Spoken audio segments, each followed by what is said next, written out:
Assalamualaikum warahmatullahi wabarakatuh.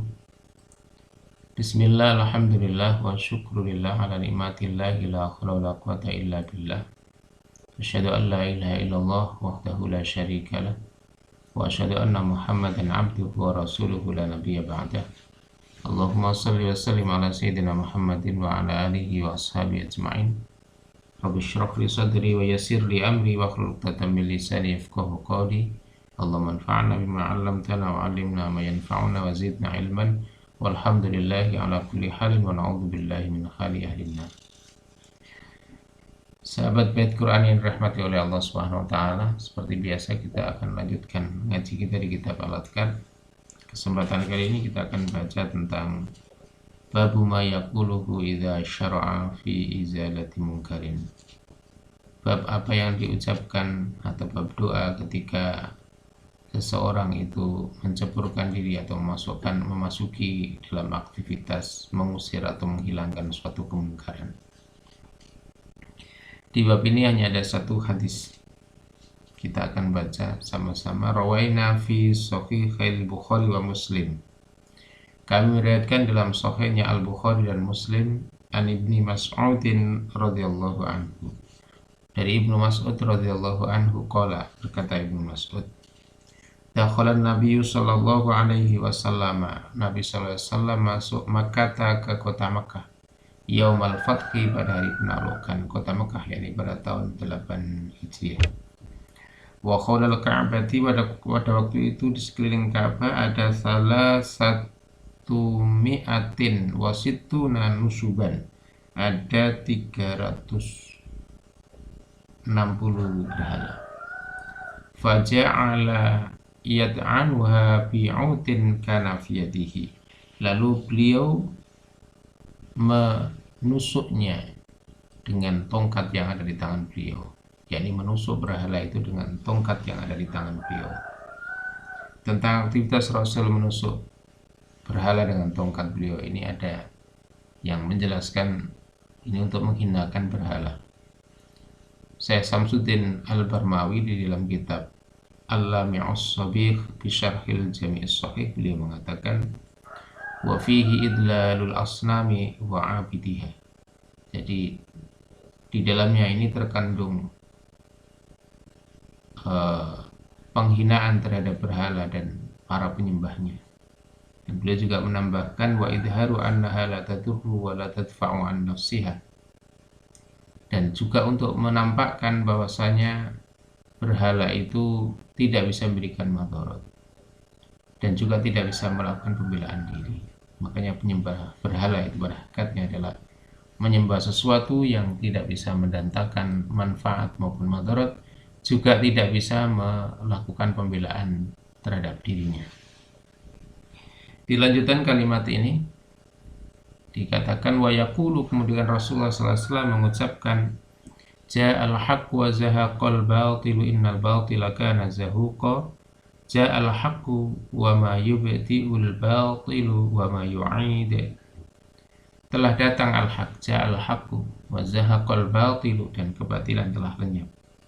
Innal batila kana zahuqa, sesungguhnya kebatilan itu pasti akan lenyap. Ini seperti apa yang ada dalam Quran surah Al-Isra ayat 81. Kalimat selanjutnya ja'al haqqu wa yubti'ul batilu wa ma yu'id. Al-haq telah datang dan batil itu tidak akan memulai. Wa ma yubti'ul batil, jadi batil tidak akan mulai. Wa ma yu'id, dan tidak akan pula mengulangi. Inilah ucapan seseorang ketika terjun dalam aktivitas memberantas kemungkaran. Sahabat Bait Quran ini rahmati oleh Allah, apa yang diucapkan oleh Rasul yang beliau ucapkan pada saat penaklukan kota Mekah, ini yang dijadikan sebagai dalil atau landasan oleh Imam An-Nawawi tentang ucapan orang yang terjun dalam aktivitas memberantas kemungkaran. Ada satu hal yang perlu saya tambahkan di dalam mengambil pelajaran apa yang diceritakan di dalam hadis ini. Kita tahu bahwa adanya berhala itu sebetulnya sudah sejak sebelum Rasulullah SAW hijrah, bahkan jauh sebelum Rasulullah SAW hijrah. Tetapi keberadaannya itu tetap ada dan tidak hilang sampai kemudian baru bisa dihancurkan pada saat penaklukan kota Mekah.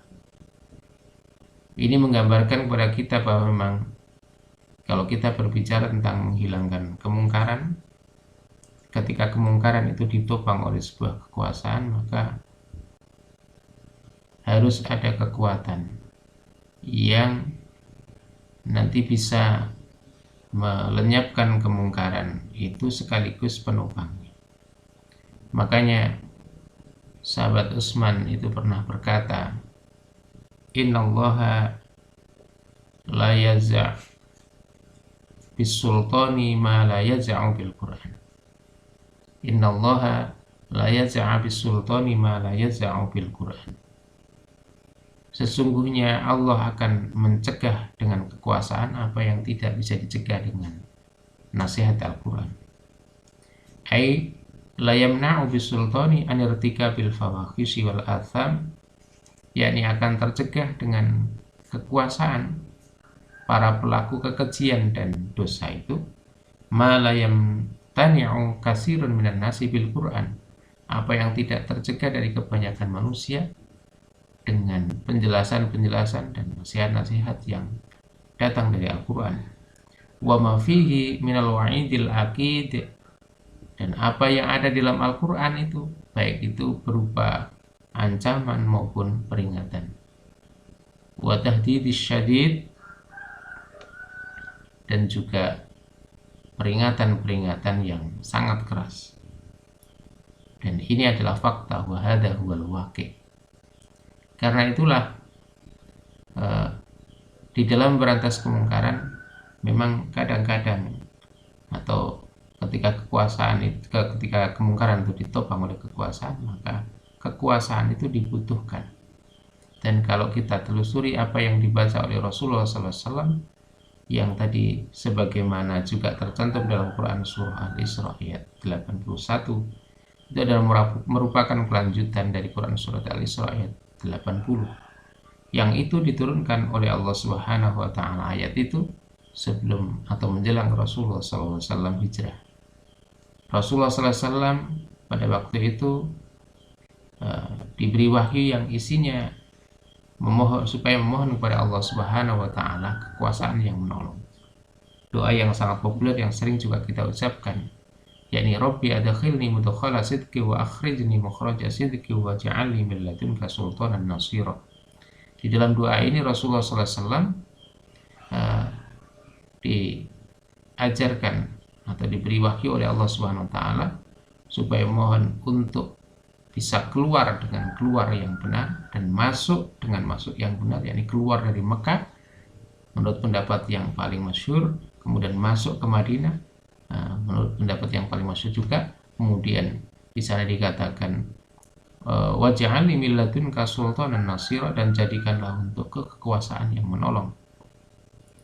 Kekuasaan yang menolong, yakni kekuasaan yang menolong al-haq, sehingga al-haq itu menjadi tegak. Al-Hafidz Ibnu Katsir ketika menafsirkan ayat ini, beliau mengutip apa yang dikatakan atau ditafsirkan oleh Al-Hasan Al-Basri dalam tafsirnya. Di sana dikatakan wa'adahu rabbuhu la yanza'anna mulka farisa. Rabbnya yakni Allah SWT telah menjanjikan benar-benar akan mencabut mulka farisa wa izza farisa, jadi kerajaan Persia dan juga kejayaan Persia. Wala yaj'alannahu lahu, dan benar-benar akan menjadikan untuk beliau juga wa mulkar Rumi wa izzar Rumi wala yaj'alannahu lahu, juga akan mencabut kerajaan Rum dan kemuliaan Rum, kejayaan Rum, dan akan dijadikan untuk beliau pula. Dan dilanjutkan dalam penjelasan itu, waqala Qatadatu fiha, Qatadah berkata tentang kalimat tersebut, anna Nabiya sallallahu alaihi wasallam bahwasanya Nabi sallallahu alaihi wasallam itu alima, mengetahui, Allah taqata lahu bihadzal amri illa bisultan, sesungguhnya Nabi mengetahui bahwa beliau tidak punya kekuatan mengemban urusan ini, yakni dinul Islam, kecuali dengan kekuasaan. Fasa'ala sultanan nasiro, oleh karena itu beliau sallallahu alaihi wasallam meminta kekuasaan yang menolong, sultanan nasiro li kitabillahi, jadi yang menolong untuk kitabullah, yakni diterapkannya kitabullah, wali hududillah, dan melaksanakan hududnya Allah, wali faraidillahi, dan untuk menunaikan faridah-faridahnya Allah, wali iqamatid dinillah, dan untuk menegakkan dinullah. Fa inna sultana rahmatun minallah, sesungguhnya kekuasaan itu adalah rahmat dari Allah Subhanahu wa taala. Ja'alahu baina adhuri ibadihi, yang Allah berikan kepada hambanya, walaula dzalika la aghara ba'dhum ala ba'din, sekiranya tanpa kekuasaan sebagian akan menyerang sebagian yang lain, fa'akala syadiduhum dha'ifahum, lalu yang kuat akan memakan yang lemah dari mereka. Inilah kalau kita berbicara tentang kemungkaran yang ditopang oleh kekuasaan, maka sungguh umat Islam juga butuh yang namanya sultan dan nasir, kekuasaan yang menolong, kekuasaan yang bisa menjadikan umat Islam menegakkan al-haq, menegakkan dinul Islam, menjalankan apa yang menjadi ketetapan Al-Quran. Karena itu tidak bisa dipisahkan antara Islam dan kekuasaan. Dan Rasulullah SAW juga bisa kita saksikan, beliau berdakwah di Makkah selama 13 tahun. Dan kita juga tahu di saat itu berbeda suasananya dengan di Madinah. Di Madinah 10 tahun Islam betul-betul tegak dalam kehidupan masyarakat. Semuanya diatur dengan Islam di bawah kepemimpinan Rasulullah, lalu kemudian dilanjutkan oleh para pengganti beliau, yakni para khulafa rasyidin, dan Islam tegak hingga lebih dari 1000 tahun, sampai kemudian akhirnya kekuasaan Islam tiada. Dan Allah Subhanahu wa taala juga berjanji lewat Rasulnya, jadi bahwa kelak akan muncul lagi yang namanya kekuasaan Islam, yang disebut dalam hadis riwayat Ahmad dengan kalimat khilafah ala minhajin nubuwah. Mudah-mudahan ini bermanfaat untuk kita renungkan bersama bagaimana menghilangkan kemungkaran itu tidak hanya bisa dihilangkan dengan lisan, tapi juga ada menghilangkan kemungkaran itu dengan cara harus ada kekuatan, harus ada kekuasaan yang bisa melenyapkan kemungkaran tersebut. Dan doa yang dibaca oleh Rasul itu, suasana pada waktu itu justru Rasulullah SAW memiliki kekuasaan. Jadi bukan Rasulullah tidak memiliki kekuasaan, yakni ketika Mekah ditaklukkan, nah disitulah kemudian Rasulullah mengucapkan kalimat itu. Karena kalau seandainya tidak ada kekuatan yang bisa mengalahkan kemungkaran, tentu kemungkaran itu tidak akan bisa dilenyapkan. Mudah-mudahan bermanfaat. Wallahul muwaffiq ila aqwamit thoriq. Wallahu a'lam bishawab. Subhanakallahumma hamdika asyhadu an la ilaha illa anta astaghfiruka wa atubu ilaik. Assalamualaikum warahmatullahi wabarakatuh.